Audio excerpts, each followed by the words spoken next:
Buenas tardes. ¿Cómo se encuentran? Paz y bien de nuestro Señor Jesucristo. Bienvenidos a una emisión más de este su programa En Voz de un Creyente. Y tengo el gusto de saludar el día de hoy a mi hermano Juan Ramón.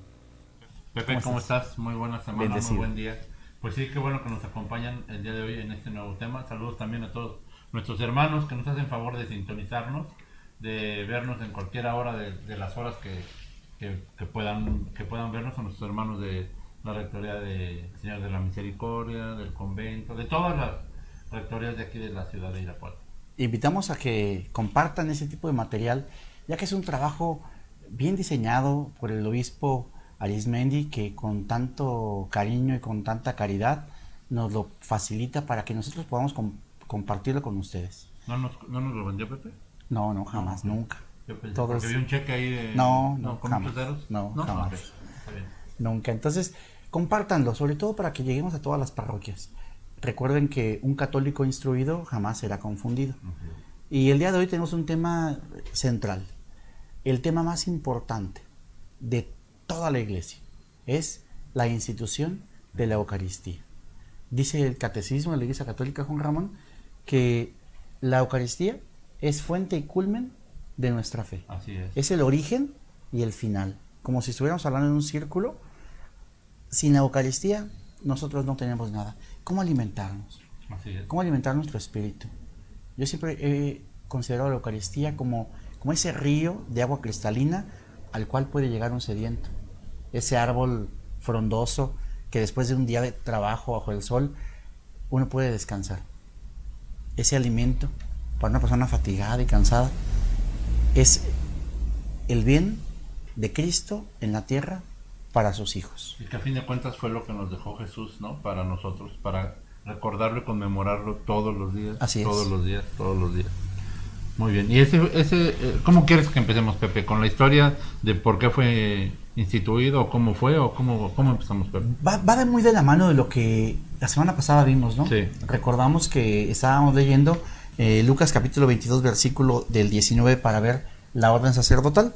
Yo te voy a pedir que ahora leas del 19 en adelante, aunque ya nosotros teníamos un programa anterior que hablábamos de la Pascua Eterna. Ahorita vamos a ver dónde Jesús instituye la Eucaristía. Y no solo lo hace en este pasaje, vamos a revisar los pasajes en aquellos en los que realmente la Eucaristía fue instituida, pero también me gustaría ver algunos pasajes donde vemos la Eucaristía en la práctica, ya en la primera iglesia cristiana. ¿Me dijiste? ¿Traes una electrónica? Así es. Muy bien, entonces es Es Lucas... la Reina Valera. No, es Lucas capítulo 22, 22, versículo del 19 al 20. ¿Qué tan válido es ahorita que traigo esta electrónica leerlo aquí, Pepe? Bueno, pues yo siempre he considerado que no es lo mismo. Yo prefiero traer siempre, aunque pese, pues la Biblia de papel. Pero aprovechando esas aplicaciones y la tecnología, pues es interesante que pudiéramos descargar la Sagrada Escritura en tu celular. Y veo que traes la Biblia de Jerusalén. Así es. Es adecuada. No cuesta absolutamente nada, solamente buscas en la app, ¿verdad? Y buscas Biblia de Jerusalén, descarga gratis y tienes la copia más fiel de una Biblia. Hay paráfrasis bíblicas como la latinoamericana, la de HH, que Dios habla hoy, la de los jóvenes, que pues para los chavos está muy bien. Pero cuando entramos en ese tipo de estudios es necesario tener o una Biblia de Jerusalén, o una Nácar y Colunga, o también puede ser la Biblia de nuestro pueblo. Ok. Entonces, esta aplicación la pueden hacer en Android y en la de Apple, la de iTunes. Entonces, bueno, Lucas 22, 19 Lucas 22 del 19 al 20. Tomó luego pan y dadas las gracias, lo partió y se lo dio diciendo: este es mi cuerpo que es entregado por vosotros, haced esto en recuerdo mío. De igual modo, después de cenar, la copa, diciendo: esta copa es la nueva alianza en mi sangre, que es derramada por vosotros. Entonces vemos cómo el Señor toma pan y vino, pero esa noche era especial, era una noche de Pascua, justo antes de que nuestro Señor padeciera el sufrimiento en la pasión. Después vendría su muerte y gloriosa resurrección, ¿verdad? Es importante darnos cuenta, queridos hermanos, que en la medida en la que nosotros nos acercamos al sacramento de la comunión, podemos experimentar el amor de Cristo en nuestras vidas. Esto nos ayuda a crecer como cristianos. Nos hace un vínculo muy fuerte entre Dios y nosotros. Nos evita pecar, por ejemplo, porque estamos de acuerdo que para poder comulgar es necesario estar en gracia de Dios. Ese es un tema importante, Pepe. No sé si quieras tocarlo ahorita o después. ¿Cómo puedes comulgar? ¿Cuándo puedes? ¿Cuándo no? ¿Quieres tocarlo ahorita? ¿O con qué pecado sí? ¿Con qué pecado no? ¿Vale una absolución? Ya ves que los padres de repente absuelven así a todos sin pasar a confesarse. Yo siempre he pensado que esta parte del arrepentimiento, de la confesión, debe ser un acto sacramental, porque de la misma manera en la que Dios nuestro Señor se manifiesta con todo su amor en la Eucaristía, también lo hace en el sacramento de la confesión. Voy a robarme 2 minutitos y cuento una historia. Sí, claro. Sí, que me gustó mucho, y creo que a pesar de que estamos hablando de la Eucaristía, va de la mano porque encontramos en este pasaje, ¿verdad? Lo que tú ahorita comentabas, ¿no? Lo importante que es. Me contaron de un hombre que era muy, muy malo, que golpeaba a todo mundo, robaba, hacía tantas cosas negativas. Y entonces un día pues ya hartó a toda la gente, ¿no? Uh-huh. Un día llegó muy borracho a su casa, golpeó a sus hijos, a su esposa. Entonces se fue a la cantina a beber, y de repente pues su mamá fue a buscar a este muchacho, ¿no? A la casa, y de repente encontró a su nuera pues golpeada y a sus hijos también maltratados, y entonces dijo: hasta aquí. Fue a buscar a su hijo a la cantina, y ya estando en la cantina pues va por él, ¿verdad? Pero resulta que este hombre, bajo los influjos del alcohol, golpea a su mamá, a su propia madre, y la lleva a rastras por la calle, la saca a la plazuela. Uh-huh. Y entonces pues algunos policías que ven esto lo detienen, se lo llevan a la cárcel, y en la cárcel era un hombre tan grosero, de poco carácter, se peleaba con todo el mundo, y entonces los presos lo golpeaban. Sí, claro. Entonces era inhumano que lo tuvieran ahí al pobre hombre. Uh-huh. Así que lo aislaron. Pero un predicador iba todos los días a verlo y se acercaba con él para de alguna manera pues poder experimentar la palabra del Señor con él. Y este hombre guardaba pues desde sus heces, todo lo que podía, y en cuanto llegaba ese predicador lo ensuciaba. Pero un día no pudo soportar. El predicador leyó Lucas capítulo 22 versículo 19 al 20, lo que tú acabas de leer. Sí. Cómo el Señor entrega su cuerpo y su sangre, ¿verdad?, en un sacrificio de amor, y él se convierte. Y entonces empieza a predicar la palabra de Dios y empieza a hablar de todo esto con los presos. Uh-huh. Pero resulta pues que de alguna manera empieza a hacer comunidades y todo esto, y lo aceptan. Fue tan bello su comportamiento que le permitieron salir antes de la cárcel, pero no tenía dónde ir. Se había enemistado con su madre, sí, con su esposa y con la gente del pueblo. Así que envió una carta y le dijo a su mujer: mujer, yo sé que te he hecho tanto daño, yo sé que no merezco siquiera que me perdones, pero si deseas hacerlo, te pido un favor: coloca un pañuelo blanco en un árbol de esos de la estación. Cuando pase el tren, si yo veo el árbol, sabré que me habrás perdonado, y si no veo nada, pues entonces seguiré mi camino. Uh-huh. Pero a donde vaya, yo voy a llevar la palabra del Señor. Y entonces cuando llegó el día, llegó ahí a la estación, y entonces para su sorpresa encontró cientos y cientos y cientos de pañuelos blancos que llenaban y adornaban todos los árboles de la estación. Todo el pueblo, su mujer y su madre, le habían perdonado. De la misma manera, el Señor ha colgado cientos de pañuelos blancos en el confesionario para que tú y yo vayamos allí. Entonces, por eso es importante confesarnos para poder comulgar, ya que leemos un texto para que veamos el por qué hay gente que no puede comulgar. Lo encontramos en 1 de Corintios, en el capítulo 11. Si usted me quiere hacer favor de leer, querido hermano, a partir del versículo 17, solamente un pedacito, y nos vamos a ir al 28 inmediatamente. 17. Sí. Y al dar estas disposiciones, no os alabo, porque vuestras reuniones son más para mal que para bien. Pues ante todo, oigo que al reunirnos en la asamblea, hay entre vosotros divisiones, y lo creo en parte. Ahí ya vemos cómo había ciertas asambleas donde se reunían para compartir la cena del Señor. Si leemos el versículo 23, por favor. Porque yo recibí del Señor lo que os he transmitido, que el Señor Jesús, la noche en que fue entregado, tomó pan, y después de dar gracias, lo partió y dijo: este es mi cuerpo, que se va a dar por vosotros. Haced esto en recuerdo mío. Así es, continuamos. Asimismo, también la copa después de cenar, diciendo: esta copa es la nueva alianza en mi sangre. Cuantas veces la beban, hacerlo en recuerdo mío. Pues cada vez que comen de este pan y beben de esta copa, anuncian la muerte del Señor hasta que venga. Continuamos. Por tanto, quien coma el pan o beba la copa del Señor indignamente, será reo del cuerpo y de la sangre del Señor. ¿Y el 28? Examínense pues cada cual y coma así el pan y beba de la copa. Pues quien come y bebe sin discernir el cuerpo, come y bebe su propio castigo. Así es. Por eso encontramos nosotros que en ocasiones algunos hermanos nuestros nos dicen, por ejemplo, ¿por qué me impiden comulgar? Y de repente decimos esto que tú preguntabas, ¿no? O sea, ¿por qué? ¿Cuándo? ¿Cómo? Yo creo que es importante para recibir al Señor Jesús, primero estar confesados. Es verdad que hay pecados como, por ejemplo, alguna falta de caridad sencilla que tuviste en la mañana, una prisa, tal vez tocaste el claxon y con eso molestaste a una persona. Hay de ese tipo de detalles, de pecados que no son tan graves, que con la simple absolución general que se da en misa antes de comulgar es suficiente. Pero hay otros pecados como de egoísmo, en los que hemos gravemente al Señor, en los cuales no podemos acercarnos a la comunión. Por eso es importante que nosotros, si estamos en un pecado mortal, no nos acerquemos, ya que este alimento, como dice San Pablo, que es para la vida, podría convertirse en nuestra condena. Pepe, ¿y puedes comulgar y después irte a confesar?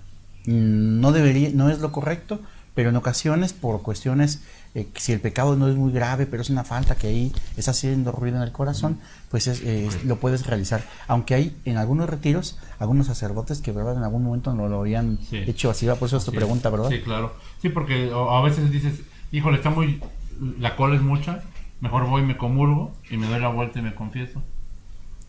Sí, lo ideal sería, por ejemplo, confesarte un día antes, claro, o irte 2 horas antes y entonces aprovechar esa parte, ¿verdad?, del sacramento completo. Ya nada más para terminar el comercial, con los franciscanos, en cada misa hay confesiones. Hay confesiones, en misa de 8:30 de la mañana, 8 de la noche y 8:30 de la noche. 8:30 de la noche. Todos los días. Todos los días, por si quieren ir, ahí confiesan. Entonces, Pepe.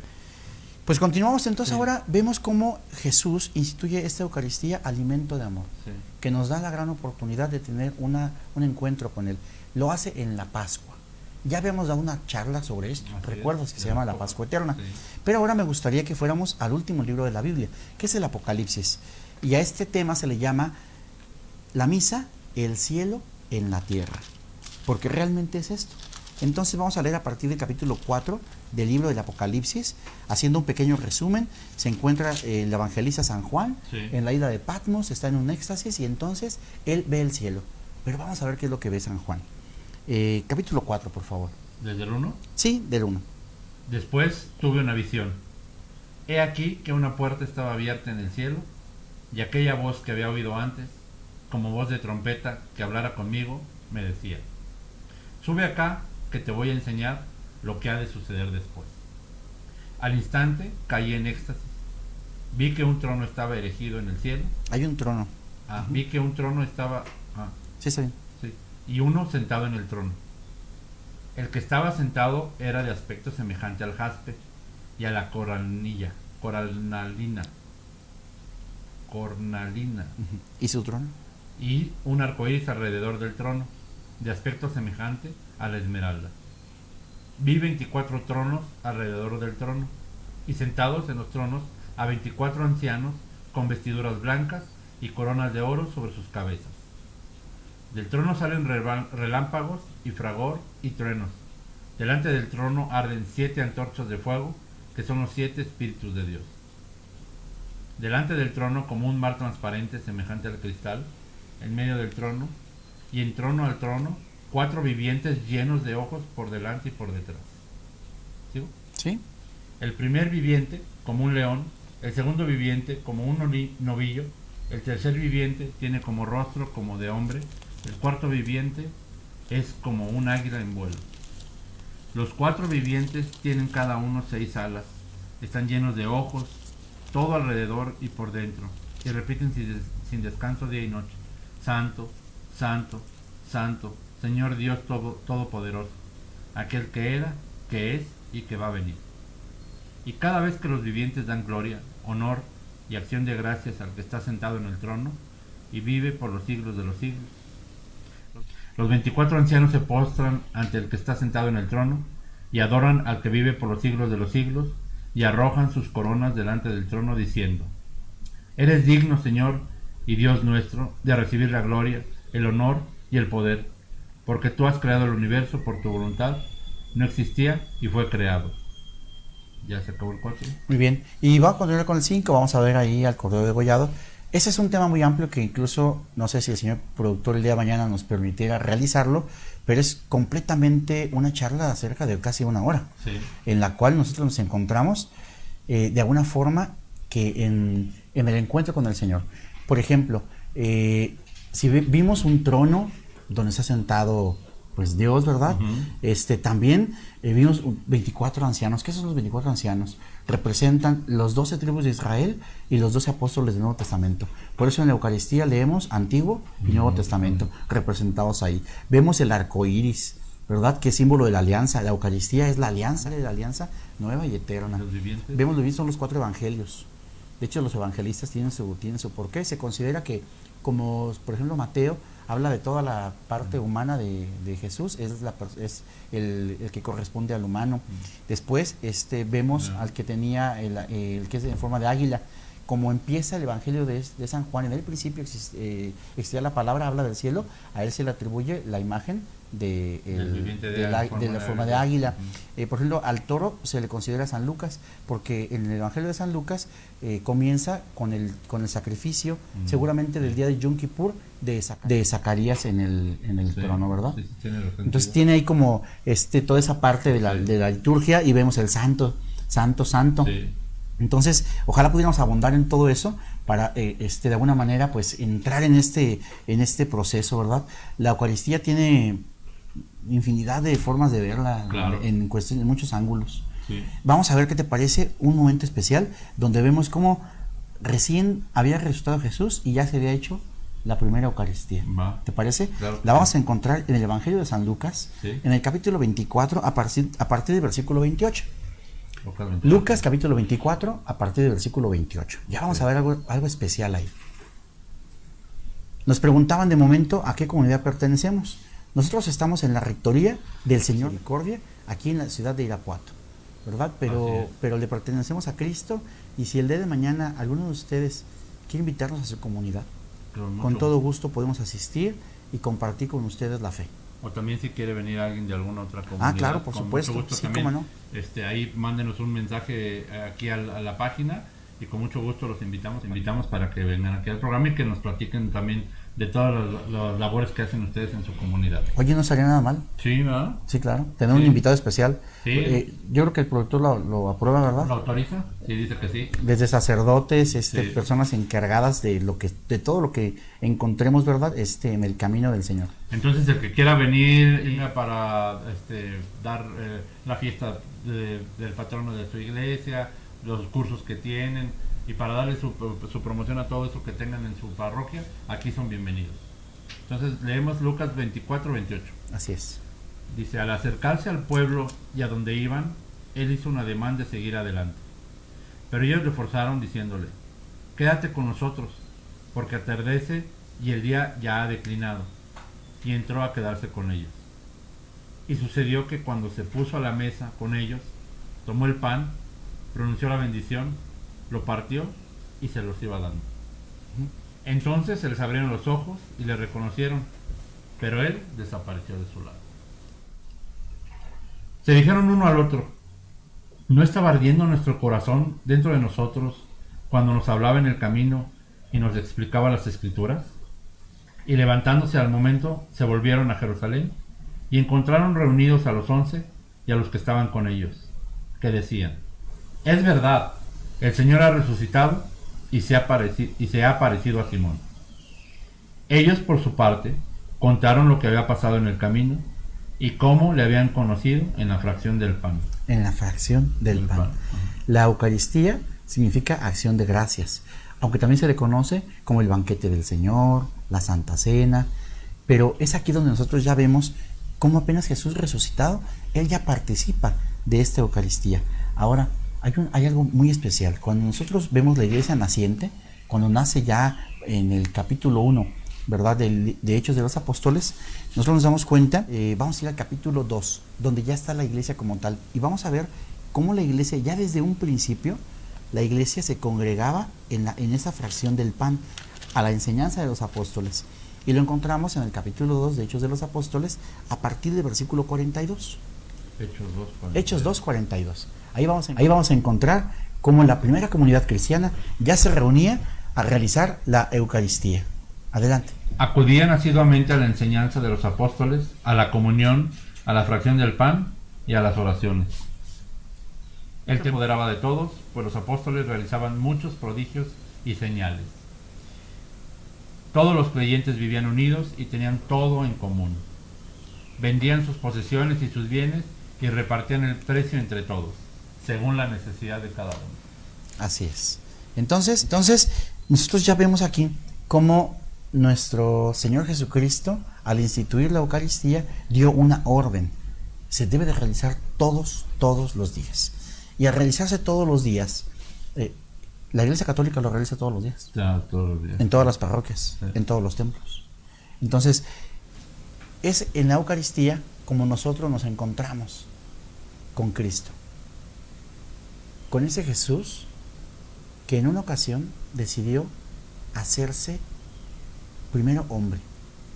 Y una vez que vivió entre nosotros, aún así decidió hacerse todavía más pequeño y más indefenso, para quedarse en un pedacito de pan, en una gota de vino. Y con ese pan y con ese vino nos entrega su cuerpo y su sangre, toda su divinidad. Todo el amor de la cruz, del Calvario, se manifiesta y se renueva todos los días en el altar del templo, donde nos alimenta a ti y a mí con ese amor, con su misericordia, con el sacramento de sacramentos. Y qué bendición, ojalá pudiéramos preparar a nuestros hijos de tal manera que cuando ellos caminaran y se encontraran con nuestro Señor, pudieran ellos experimentar ese amor, esa gracia. Y también estar conscientes de todos los ángeles que bajan al momento de la consagración, ¿no? Todo lo que hay alrededor en el momento exacto en que el Padre pone sus manos sobre la hostia y el vino, que hasta ese momento son pan y vino, pues, claro, que ya después ya se transforman. Entonces, en la transustanciación. Un sacerdote en una ocasión me comentó platicando ahí, yo estaba en mi negocio y de repente pues él llegó, yo no sabía que era sacerdote, y de esos días en los que yo apenas me estaba convirtiendo en la iglesia y el Señor me mandó el regalo, y él me decía, dice, pon mucha atención, Pepe, justo en el santo, los ángeles, todos los ángeles del cielo bajan y se ponen alrededor del altar. Todos los santos que ya están en la presencia del Señor también se ponen a un costado del altar para ser testigos del sacrificio. Y la Santísima Virgen María se pone del lado derecho del altar para estar, como siempre lo ha estado, al lado de su Hijo. Entonces dice, ese momento no te lo pierdas, jamás te lo pierdas. Es un momento importante. A veces le decimos a nuestros hijos, tenemos que ir a misa o vámonos a misa, pero de repente no sabemos por qué. A veces no entendemos realmente el por qué tenemos que ir a misa. Nos hace falta mucho conocimiento, pero sobre todo valorar la Eucaristía. Así es, porque como dijiste al principio es la parte fundamental, ¿no? Así es. Sí, del legado de lo que nos dejó Jesús, su cuerpo y su sangre, de donde se hace Él vivo, ¿no? Así es. Sí, donde nos demuestra que Él todos los días está con nosotros y nos da de su cuerpo y de su sangre para estar con Él. Ahora que dijimos cuerpo y sangre, Pepe, ¿por qué no siempre se da el cuerpo y la sangre, sino a veces se da el cuerpo, a veces cuerpo y sangre? Es por practicidad. Okay. Solamente en ciertas ocasiones se da bajo las dos especies, así se le conoce, ¿verdad? Pero es más práctico. Ahora, en una pequeña partícula de pan, ahí está la completa divinidad del Señor. O sea, no se requiere tampoco de decir, ay, es que si no me la dieron completa, ¿sí? Entonces no era comunión. Yo recuerdo ahora que vino el Papa Emérito, ¿verdad? Benito XVI, aquí a León, Guanajuato. Recuerdo haber asistido a esa misa, asistir con mi esposa Verónica y mi hijo Uriel. Mi hijo Uriel era un pequeño, como de unos 7, 8 años, y estuvimos en vela toda la noche esperando el momento, y después en la misa escuchar el Kerry Layson por primera vez. Yo en mi vida no lo había escuchado hasta ese momento, y el vivir tan fervorosos la Eucaristía, pero no alcanzamos a comulgar, ¿no? Entonces yo sentía que algo me faltaba. Y ya veníamos de regreso y de repente subimos una de esas lomitas ahí, me imagino que era de la GM, y venían unos ministros, los identificas rápido, ¿verdad?, por la forma en la que ellos se visten. Y recuerdo que yo le dije, por favor, habrá sobrado aunque sea una partícula para que pudiéramos comulgar mi esposa, mi hijo y yo. Y casualmente a la señora se le corrió una lágrima porque cuando abrió el copón había 3 formas, ¿verdad? Entonces me dijo, el Señor los estaba buscando. Y ahí comulgamos en una lomita. Sí, de hecho, si nos fijamos en las misas, en las Eucaristías, siempre ellos, los sacerdotes recogen todo para que no quede ni una partícula, porque como bien dices, hasta la más mínima partícula es el cuerpo de Cristo. La presencia real de Cristo. La presencia real de Cristo. Sí, se están fijando en todo lo que cae, que hasta deberían de poner el plato. El plato, sí, ¿no? Para que no cayera ninguna partícula. Pepe, ¿y qué se hace? ¿Qué se hace si al momento de tomar tu Eucaristía se te cae? ¿Qué pasa? Bueno, puedes tú tomarla y comerla, porque a fin de cuentas estaba en ti. Yo he visto incluso algunos hermanos con una caridad tremenda, ¿verdad? Yo respeto mucho a los ministros extraordinarios de la comunión. Por cierto, un saludo a todos ellos, porque gracias a ellos pues es más práctico y más ágil, ¿verdad? Rápido, y recuerdo a uno de ellos en alguna ocasión cuando se les caía, tomarlo y comerlo. Aunque si por alguna razón no lo comen, lo toman y siempre vas a encontrar una pequeña vasija o un vasito con agua cerca del sagrario, y ahí se coloca para que se disuelva, y una vez que se disuelve se puede poner en una plantita. No pasa nada, no es pecado. No, porque no lo hacemos con la intención de tirarlo al suelo. Igual si se rompe, pues cuando te lo vas a comer y se rompe y... No. No sé si hay algunas preguntas. Saludos. Dice Ricky Aranda Redondo, oraciones para los accidentados en el vuelo de Aeroméxico en Durango. Yo no supe bien esa noticia, pero digo, algo escuché que se había caído un avión. No sé las consecuencias, si hay mortales o sí, parece que sí hay. Bueno, entonces hagámoslo. Amado Jesús, tú que nos amas tanto y que has dispuesto una vida después de esta para recibirnos con amor, te pedimos que todas aquellas personas, aquellas almas que el día de hoy se pueden encontrar en tu presencia, en tu amor, en tu presencia, sobre todo en ese gozo de verte cara a cara. Y si hay personas que se encuentran heridas, pues te pedimos por su salud, para que tu gracia les asista, y ahí donde están en los hospitales sean testimonios de ahora en adelante de tu providencia, en el nombre de Jesús. Amén. A Shelly Juárez, hola Shelly, muchas gracias por vernos. Gracias. Ponle manita arriba y compartir. Fernando Ramírez Saldaña, hola Fernando. Mercedes Lilia Ortiz Salgado es una de mis más fervientes fans, admiradoras y todo. Josefina Valle, ya contestó Pepe la pregunta, que pertenecemos a la comunidad del Señor de la Misericordia, a la rectoría del Señor de la Misericordia, sí. Del Señor de la Misericordia. Adri Calpe nos pregunta, que está muy interesante y de mucha importancia, gracias. ¿Y quién? Mariana Maki, muchas gracias. Juan Torres, muchas gracias por vernos. Pedro Medina Fernández, muchas gracias. María Torres también. Lili Jiménez Rojas, hola Lili, gracias. Y a todos también los que ya son muchos los que se nos olviden y se nos pasen, pues también hola, y los que se vayan integrando después dejándonos los saludos, pues hola. Así es. ¿Sí? Y también dejar en claro, ¿verdad?, que qué bendición tan grande. Porque yo a veces me asombro de cómo nuestro Señor Jesucristo, es verdad que tomó el rito de Melquisedec, ¿no?, que era pan y vino, pero después ya analizando un poco ahí en la comunidad de la casa, de repente una vez me puse a pensar, ¿por qué pan y por qué vino? Y entonces entendí algo. Tú no puedes hacer vino con una uva, necesitas varias uvas. Ajá. Tú no puedes hacer un pan con un grano de trigo, necesitas varios granos de trigo. Entonces ya desde ahí nos habla de una comunidad, sí, de cómo nos unimos todos.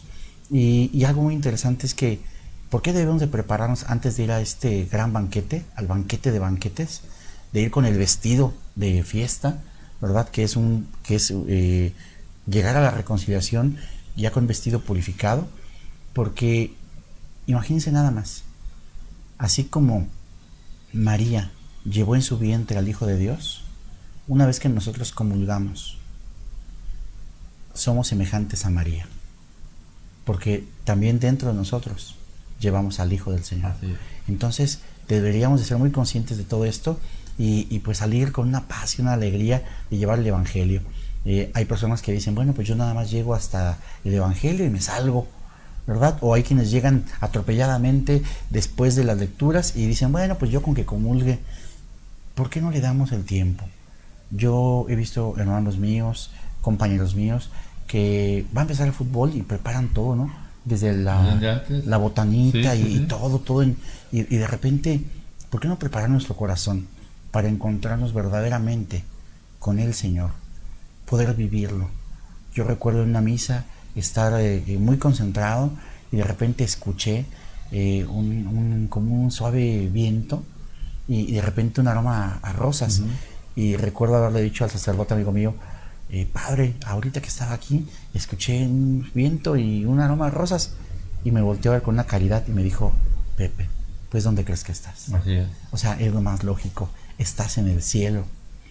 ¿Por qué en lugar de decir vamos a misa, ahora no le dices a tus hijos vamos al cielo? Así es una buena opción. Hay que tener en cuenta, hay que darle el tiempo para ir y estar y sentarse y prepararnos para recibir todo lo que nos va a dar Jesús en una Eucaristía, su cuerpo y su sangre. Escuchar bien las lecturas, estar concentrados y todo, porque es un mensaje siempre. Cada lectura que hay en la Eucaristía es un mensaje. En la homilía de los sacerdotes, muchos los ocupamos para ver quién se está durmiendo, vemos el reloj, cuánto falta. Es una enseñanza, Pepe, cada homilía de alguno de los sacerdotes. Siempre nos tienen algo enriquecedor y que nos nutre y que nos comparten de sus vivencias, de todo lo que han estudiado, de la palabra de Dios, del significado también, ¿no? Nos lo transmiten los sacerdotes. Entonces, los invito a que la próxima vez que asistan a la Eucaristía, lleguemos 5 o 10 minutos antes, acomodémonos bien y pongamos nuestros 5 sentidos en lo que va a pasar ahí, en lo que va a suceder. Y sí, y es importante darnos cuenta que en la medida en la que nosotros nos entreguemos al Señor, vamos a recibirlo de una mejor manera, porque es en la Eucaristía donde nosotros le entregamos a Jesús nuestra nada, pero Él nos entrega su todo. Entonces, vayamos con la alegría a la Eucaristía a partir del próximo domingo, y si pudieran ir uno que otro día entre semana, sería fenomenal. Pues hasta aquí ha llegado una emisión más de este tu programa En Voz de un Creyente. Esperamos que haya sido de tu completo agrado, que hayas resuelto algunas dudas, pero sobre todo que te enamores de ese sacramento, porque Jesús lo instituyó para eso, para encontrarse contigo. Así es, y recuerden, todos los que están en las diferentes parroquias de Irapuato, apóyenos, compartan y vénganse, los invitamos a que estén aquí con nosotros para hacer más grande esta comunidad. Muchas gracias por escucharnos y vernos, y denle manita arriba y compartan. Buenas noches, paz y bien.